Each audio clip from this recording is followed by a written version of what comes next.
सबसे ज्यादा मेजर है आपका आर्ट वाला सेक्शन पूछे जाने का। आर्ट का मतलब जो भारत की साथ ही कला एवं संस्कृति है। कला एवं संस्कृति की बात करें तो इसमें शास्त्रीय नृत्य यानी कि क्लासिकल डांस, लोक नृत्य यानी कि फोक डांस, त्योहार, उत्सव, मेले, ये तो आपको सबसे पहली प्रायोरिटी पर रखना है। और अगर मैं बात करूं स्टैटिक जीके के, मान के चलो 6 क्वेश्चन पूछे गए तो 3 तो ऐसे होंगे जो आर्ट एंड कल्चर से ही पूछ लिए जाएंगे, और दूसरा वेटेज रहता है स्पोर्ट्स का, और इसके अलावा अगर एक आध % कहीं मिलेगा वो बाकी सब में से मिलता है। तो आप लोग अवार्ड्स को देखना एक बार ध्यान से। आपका जो अवार्ड का आपका जो भी सोर्स है, आप बुक से पढ़ते हो या आप ऑनलाइन पढ़ते हो, तो आप अपने सोर्स में देखें कि मैंने जो अवार्ड्स अब तक पढ़े थे वो मुझे रिवाइज कर लेने हैं।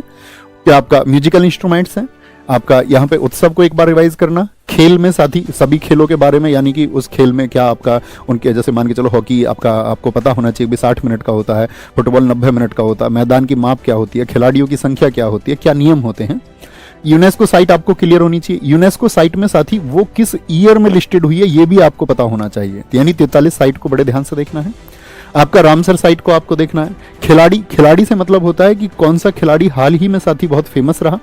जैसे मैं आपको बताऊं दिल्ली पुलिस में क्या हुआ था कि खिलाड़ी फेमस भी नहीं था, तब भी मान के चलो कहीं स्टेट के लिए खेल रहा था तो उसको भी पूछ लिया था। तो कुछ क्वेश्चन तो एग्जाम में ऐसे होते हैं जो अनएक्सपेक्टेड होते हैं, आप चाह कर भी उनको नहीं कर सकते, और हो सकता है वो आप ही के हिस्से में आए, हो सकता है आप सारे क्वेश्चन कर पाए, वो तो आपके मतलब आपने कैसी स्टडीज की है उस पर डिपेंड करता है। तो कभी भी क्वेश्चन एग्जाम में ऐसा आएगा कि ये छोड़ने लायक है तो उसको छोड़ देना, उसके लिए चिंता नहीं करनी है, ठीक है, क्योंकि मेरिट कभी भी जो है वो 100% पे नहीं लगेगी, कुछ क्वेश्चन तो सबके छूटते ही हैं। घराने, आपका शास्त्रीय घराने के भी किस घराने का कौन आपका फाउंडर है ये जरूर पता होना चाहिए। किसी भी घराना उसका संस्थापक और उससे जो जुड़े हुए लोग हैं। शास्त्रीय नृत्य 8 के बारे में आपको पूरी जानकारी होनी चाहिए, ठीक है। दिवस और साथ ही करंट अफेयर्स में जो चर्चित कुछ थीम होती हैं, जैसे पर्यावरण दिवस बहुत चर्चित है, योग दिवस बहुत चर्चित है, खेल दिवस बहुत चर्चित है, पृथ्वी दिवस बहुत चर्चित है, कुछ की 8-10 की आपको थीम पता होनी चाहिए।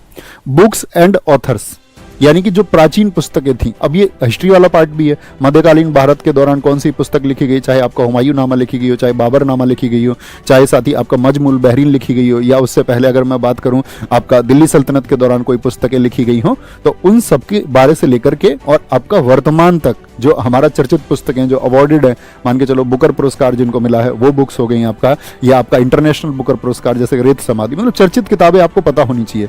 इसमें सबसे इंपॉर्टेंट रोल करती हैं बुक्स में जो प्लेयर्स की बुक्स हैं, किनकी, जो प्लेयर्स की बुक्स हैं, और साथ ही आपका प्लेयर्स के अलावा पॉलिटिकल जो बुक्स हैं हमारा, जो हमारे राजनेताओं ने लिखी हैं।